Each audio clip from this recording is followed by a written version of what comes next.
자, 이 시간 우리에게 주신 하나님의 말씀, 우리 시편 139편 7절에서 10절까지의 말씀입니다.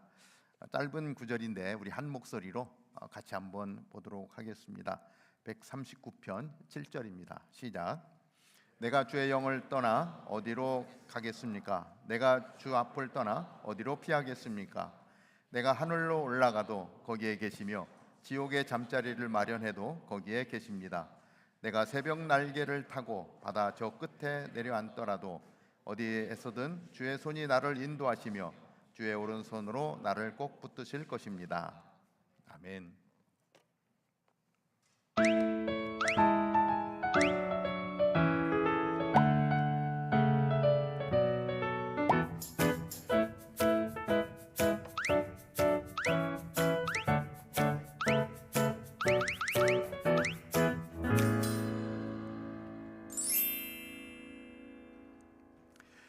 우리 오늘부터 하나님 궁금해요 시리즈를 같이 나누게 됩니다.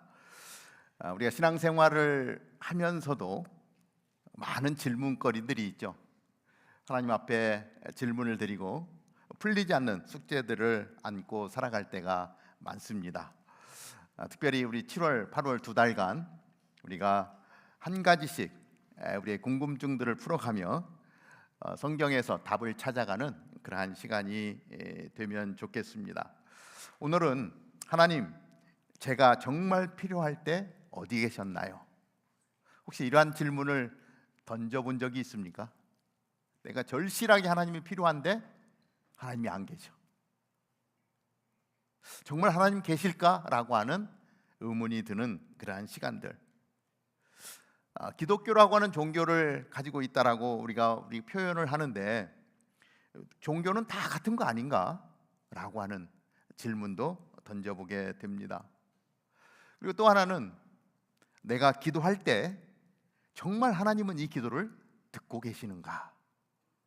내가 하는 모든 기도를 하나님은 정말 듣고 계시는가? 이런 질문도 종종 하게 되지요. 우리가 믿음이 있다라고 하는데 믿음이란 무엇인가? 진짜 믿음이 뭐지? 그리고 우리가 믿음의 삶을 살면서 정말 착하게 살고 진실하게 사는 사람들이 고통받는 모습을 보면 정말 하나님이 살아계시면 이렇게 저런 분들이 힘겹게 사는 것이 맞는 건가? 그러한 질문도 하게 됩니다.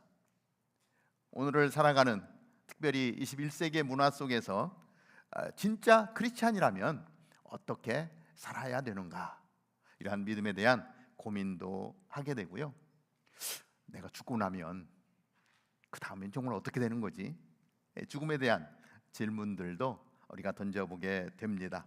우리 한 가지씩 차례차례 이러한 질문들에 대한 성경에서 말씀하시는 하나님의 말씀 속에서 답을 찾아가는 그러한 시간이 되기를 바랍니다. 자, 오늘은 하나님, 제가 정말 필요할 때 어디 계셨나요? 라고 하는 제목을 같이 나누는데 특별히 시편 139편의 말씀을 통해서 정말 힘들고 지칠 때 무엇보다도 가장 어려운 삶을 살았던 사람 중에 하나가 다윗이라고 할 수 있는데 다윗은 그러한 시간 속에서 어떻게 하나님을 만났고 하나님은 어떻게 다윗의 인생 가운데 동행하셨는가 하는 부분을 살펴보면서 다윗에게 그러한 하나님이셨다면 오늘 우리에게도 동일한 하나님이 나와 함께 하신다라고 하는 사실을 확인하는 그러한 시간이 되면 좋겠습니다. 자, 이 다윗이 왕으로 기름을 붓고 나서 왕이 되기까지 상당히 많은 시간이 흘러야 했습니다. 그 과정 가운데 쉽지 않은 시간들을 보냈습니다.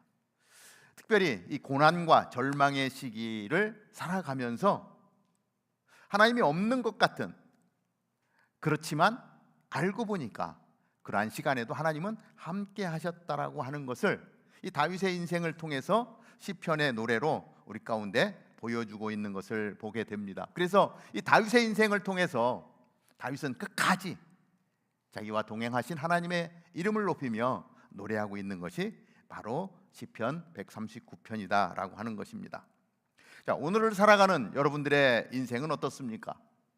어렵고 힘든 파란만장한 삶이 아마 여러분들의 삶 가운데 있을 것입니다. 다윗이 살았던 그 시대의 삶과 결코 다르지 않은 농도로 우리의 삶 가운데 수많은 어려움이 찾아오기도 하지요. 정말 견딜 수 없는 그러한 시간이 오기도 합니다. 오늘 말씀을 통해서 정말 다윗의 그 삶 가운데 끝까지 동행해 주신 하나님, 그리고 우리의 삶에도 그렇게 함께 하실 하나님을 살펴보기를 원하는 것입니다. 자, 우리가 이 말씀을 통해서 살펴보고자 하는 것은 첫 번째, 인생의 가장 외로운 순간에도 하나님은 우리와 함께 하십니다 라는 것입니다. 혼자 살아가는 인생 같습니다. 그런데 사실 우리가 혼자일 때는 없습니다. 왜냐하면 언제나 하나님이 우리와 함께 하시기 때문입니다. 저의 삶 가운데 하나님이 함께 하시고 여러분들의 삶 가운데 하나님이 함께 하고 계신다는 것입니다. 우리가 공기가 없는 곳에 살 수 없는 것처럼 하나님 없이는 살 수 없는 존재라고 하는 것을 생각해 보게 됩니다.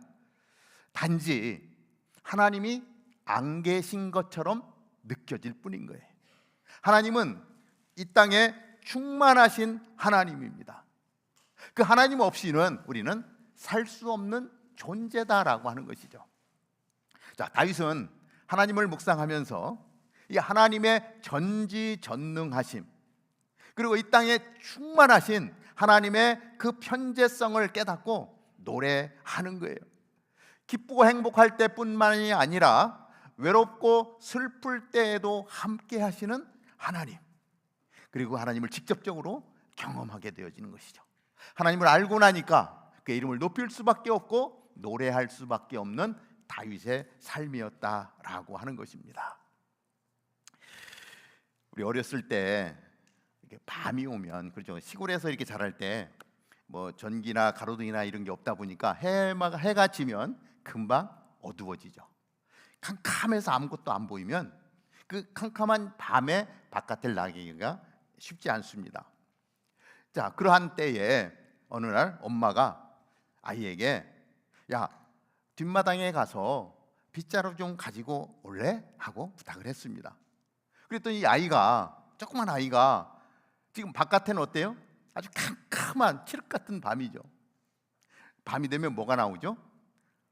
뭔가가 나와요. 이렇게 머리를 풀어헤치고 뭔가가 나오니까 그 밤에 그 어둠 속으로 들어간다라고 하는 것은 엄청난 두려움입니다. 그러니까 엄마가 밖에 나가서 빗자루 좀 가져올래라고 부탁을 하는데 아이가 나갈 수가 없는 거예요. 그 모습을 보고 엄마가 이렇게 이야기를 합니다. 얘야, 바깥에 예수님이 계신데 뭐가 무섭니? 예수님이 너를 지켜주실 거야. 이렇게 얘기를 합니다. 이 아이가 엄마에게 질문을 던집니다. 정말 밖에 예수님이 계세요? 하고 물었어요. 그럼 예수님은 어디든지 계신단다. 네가 힘들 때 예수님이 너를 도와줄 거야. 그러자 그 이야기를 들은 아이가 꼴똘히 생각을 하더니 이 문을 살짝 열고 이렇게 이야기합니다. 예수님, 정말 거기에 계세요? 만약에 거기 계시면 빗자루 좀 갖다 주세요. 너무 무서운데, 그렇죠? 예수님이 도와준다고 하니까 예수님께 그렇게 부탁을 하는 거예요. 자, 다윗은 하나님께서 하늘에 올라가도 거기에 계시고 또 특별히 지옥에 내려가도 거기 계시다라고 고백하고 있어요. 우리가 읽은 본문 말씀에 하늘에 가도 거기 계신 하나님, 지옥에 내려가도 거기에 계신 하나님, 바다 끝자락까지 가더라도 거기에도 계신 하나님, 언제나 다윗과 함께 하신 하나님이라고 그렇게 고백하고 있습니다. 그래서 그 하나님에 대해서 좀 더 생각을 해보는데요. 자, 첫 번째, 하나님은 우리가 어디로 가든지 그곳에서 함께 하십니다. 7절입니다. 내가 주의 영을 떠나 어디로 가겠습니까? 내가 주 앞을 떠나 어디로 피하겠습니까? 하나님은 우리의 생각보다 훨씬 더 가까이 계십니다. 내가 숨으려고 해도 이미 그 숨는 자리에도 계신 하나님, 그분이 하나님이라고 하는 것입니다. 우리는 요나의 이야기를 너무나 잘 알고 있습니다. 요나는 그 아수르의 수도 니느웨에 가서 하나님의 말씀을 전하라는 명령을 받습니다. 회개하지 않으면 망하게 될 것이다 라고 하는 하나님의 말씀이었죠. 그럼에도 불구하고 요나는 하나님의 명령을 피해서 다시스로 가는 배를 타고 도망치려고 했습니다. 그런데 그 하나님은 도망치고 있는 요나를 바닷 가운데서 만나 주시죠. 그래서 결국 물고기의 뱃속에서 요나는 기도합니다. 도망치고 있던 요나, 도망가고 있는 요나를 끝까지 찾아가서 그곳에서 요나를 만나 주시는 하나님, 그리고 요나를 다시 부르셔서 하나님의 말씀을 선포하라고, 그래서 멸망당할 수밖에 없는 니느웨 성을 구원하시는 하나님의 놀라운 역사를 우리는 요나서를 통해서 알 수 있습니다. 내가 어디를 가더라도 그곳에 하나님이 계시다는 거예요. 어디나 계신 하나님을 편재하신 하나님이라고 이야기합니다. 우리는 하나님을 피해서 살 수가 없습니다. 어디 가나 하나님이 계십니다. 그래서 우리는 우리의 삶을 코람데오의 삶이라고 이야기하죠.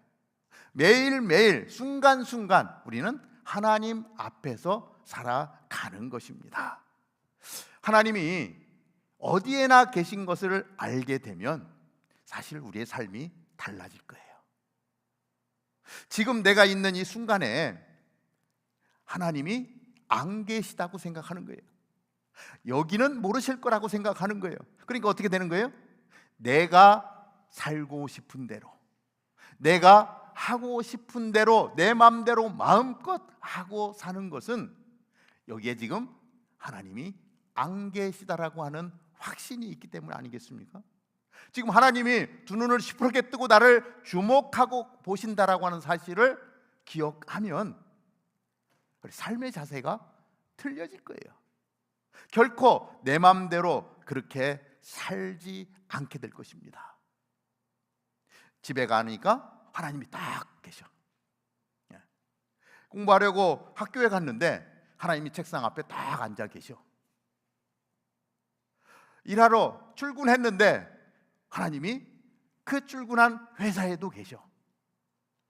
심지어는 화장실이 급해서 화장실에 갔는데 거기에 하나님이 계셔. 와, 공기처럼 충만하신 하나님의 편재성, 안 계신 곳이 없는 하나님, 숨을 내야 숨을 수 없는 하나님의 눈길, 그것을 기억할 수 있다면, 그 하나님이 지금 나와 함께하고 있다라고 하는 사실을 깨닫게 되면 우리는 우리의 언어가 달라질 것입니다. 우리의 행동이 달라질 것이고요, 우리의 생각도 달라질 거예요. 왜냐하면 내 생각도 아시는 하나님, 그것을 보고 계시는 하나님, 우리에게 거룩하라고 말씀하시는데 거룩하지 못한 모습으로 하나님 앞에 서 있다? 정말 두렵고 떨리는 일이 아니겠습니까? 하나님은 어디에나 계시다라고 하는 거예요. 그래서 우리가 두 번째 생각해 보는 것은 절망의 순간은 하나님을 만나는 기회입니다. 내가 절망의 자리에 있는 것은 오히려 하나님을 만날 수 있는 기회라고 하는 것입니다. 8절은 이렇게 기록을 하죠. 내가 하늘로 올라가도 거기 계시며 지옥에 잠자리를 마련해도 거기 계십니다. 다윗이 이렇게 얘기하는 거예요. 오늘 살아가는 우리 청년들이 얼마나 힘들게 살아가고 있습니까?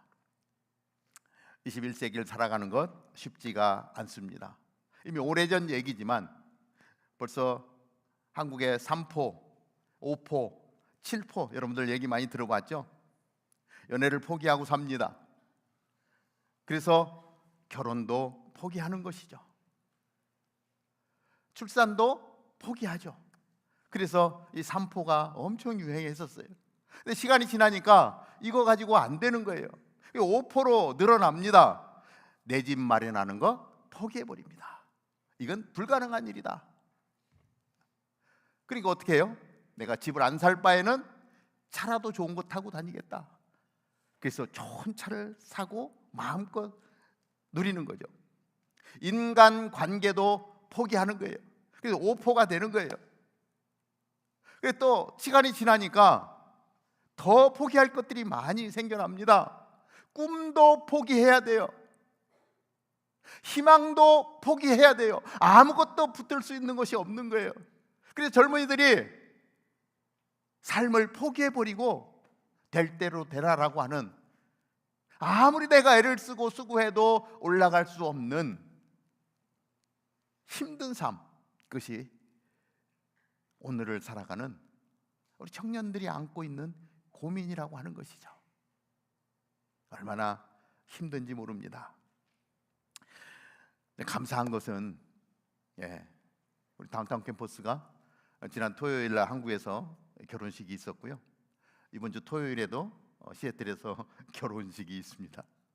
결혼을 포기하는 것이 아니라 계속해서 결혼을 하고 있고, 그리고 결혼한 가정들의 지금 계속해서 임신 소식들이 계속 들려오고 있어요. 다운타운 캠퍼스 안에서 벌어지는 일들을 보면서 너무 감사한 거예요. 포기하지 않고 하나님의 은혜 가운데 살아가는 모습을 보면서 너무 감사한 거예요.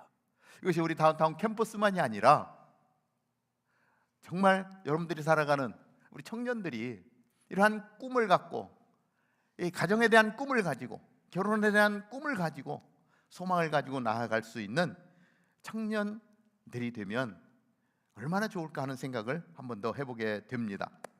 자, 사랑하는 여러분, 여러분이 어떠한 자리에 있게 된다 할지라도 포기하지 말아야 됩니다. 어떤 절망의 순간이 다가올 때 우리는 그것을 포기해버리고 싶은 마음이 있습니다. 절대 포기하지 마십시오. 우리가 포기라는 단어를 쓸 때는 딱 한 가지밖에 없어요. 뭐죠? 배추를 셀 때 배추 한 포기, 배추 두 포기, 그 외에는 포기하지 않는 거예요. 포기하지 않는 거예요. 다윗은 정말 어렵고 힘든 인생을 살았습니다. 아까도 말씀드렸지만 왕으로 기름 부음 받은 이후의 삶이 평탄하지가 않은 거예요. 너무나 힘든 거예요. 아주 흑암을 헤매고 다니는 거예요. 생명을 부지하기 위해서 자기가 죽였던 이 골리앗 아시죠? 골리앗의 나라 블레셋에 가서 이 가드라고 하는 곳에 가서 침을 질질 흘리면서 미친 사람처럼 많은 사람들 앞에서 놀림거리가 되는 그러한 인생을 살았어요. 그게 유일하게 살 수 있는 방법이었기 때문에 그렇습니다. 아마 그 자리에서 다윗은 어떠한 생각을 했을까요? 지금 왕으로 기름 부었어. 사무엘이 와서 너는 장차 이 나라의 왕이 될 것이야. 얼마나 놀라운 소식이었습니까? 그런데 지금 삶의 모습은 어때요? 침을 질질 흘리면서 미친 사람 흉내를 내면서 살아야 되는 거예요. 그곳에서 뭐라고 하나님을 바라보겠습니까? 하나님 정말 계신 겁니까? 하나님 기름 부은 거 맞습니까? 제가 이렇게 살아야 됩니까? 얼마나 많은 고민을 가지고 원망이 일어났겠습니까? 그런데 살기 위해서 몸부림치는 다윗의 모습. 그런데 오늘 말씀이 그거잖아요.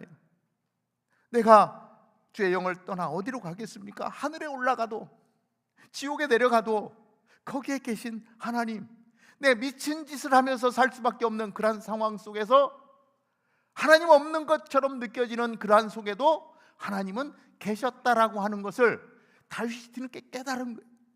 그리고 오늘 139편을 노래하고 있는 거예요. 하나님께는 어둠이 어둠일 수가 없고 절망이 절망일 수가 없습니다. 내가 어떠한 어렵고 힘든 자리에 있다 할지라도 그곳에 계신 하나님, 그 하나님을 볼 수만 있다면, 그 하나님을 느낄 수만 있다면 우리는 포기하지 않고 다시 일어나게 될 것입니다. 혹시 여러분의 삶의 자리가 정말 어렵고 힘든 그러한 시간을 겪고 있지는 않습니까? 절망하고 있지는 않습니까? 너무 힘들다면 바로 그 자리가 하나님을 만나는 자리가 되기를 바랍니다. 그 고난 속에서 그 고통스러워하는 나를 바라보고 계시는 하나님이 없는 게 아니라 더 하나님께로 가까이 나아가는 그 하나님의 이름을 부르며 기도하는 가운데 나에게 찾아오시고 위로하시고 다시 일어설 수 있도록 힘을 주시는 하나님, 그 하나님을 만나는, 그래서 더 기도의 자리로 나아가는 여러분이 되기를 주님의 이름으로 축복합니다. 세 번째, 하나님은 내가 가장 힘들 때 나를 붙들어 주십니다. 이번에 치앙마이를 가서 여러 선교사님들을 만나봤습니다. 대부분 많은 분들이 중국에서 추방되신 분들이 제일 많더라고요. 이 태국 국경이 중국하고 맞닿아 있기 때문에 중국에서 추방되었고 치앙마이에서 이 시간을 보내다가 또 하나님의 때에 중국 문이 열리면 다시 그들을 향해서 중국을 들어가겠다라고 하는 기대를 가지고 치앙마이에 많이 와 계시더라고요. 보통 얘기를 들어보니까 짧게 사역하신 분들이 한 10년, 그러니까 중국에서 사역을 할 때 보통 10년, 15년 이렇게 사역을 하고 있었는데 자기의 전 인생을 바쳐서 언어를 배우고 교회를 세우고 그 영혼들을 섬기던 중에 어느 날 갑자기 공안이 찾아와서 자, 일주일 내로 추방 나가지 않으면은 감옥에 갈 텐데 너 감옥에 갈래? 중국을 떠날래? 일주일 안에 결정을 해라. 얼마나 황당하겠습니까?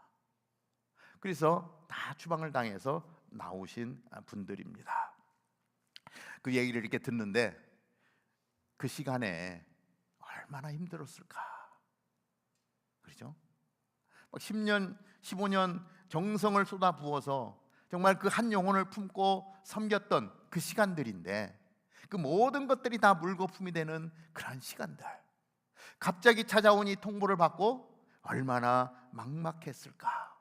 당장 중국을 떠나야 되는데 어디로 가야 될지조차도 모르는 그 상황,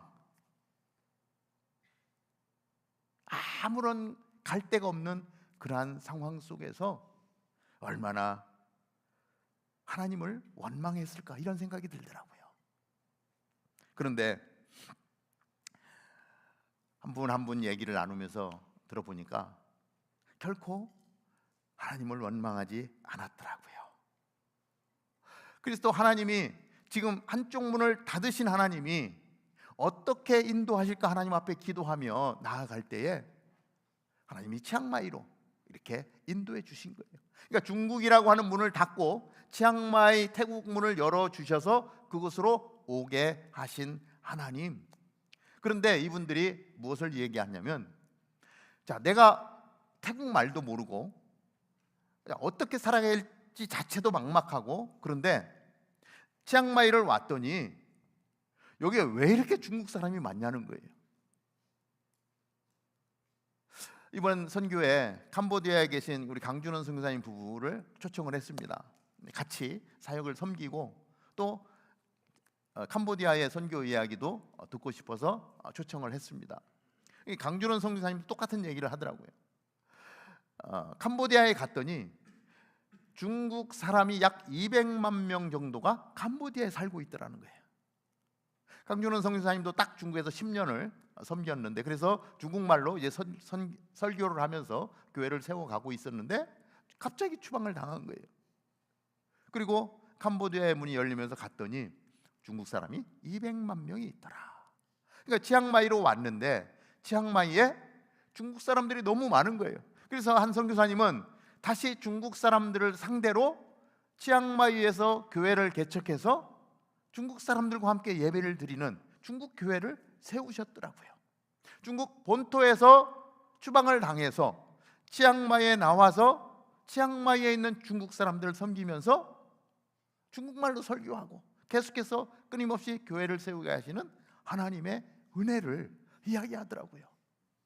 정말 나락으로 떨어질 것 같은 아무것도 할 수 없는 그런 상황 속에서 새로운 길을 여시고 더 사역을 이루어 갈 수 있도록 인도해 주시는 하나님, 그분의 스토리를 나누는데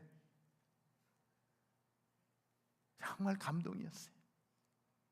어렵고 힘든 시간들 속에서도 새로운 길을 내시는 하나님, 그리고 그곳에서 선교사님의 뜻을 이루는 것이 아니라 하나님의 뜻을 이루는 삶을 살고 있었다라고 하는 것입니다.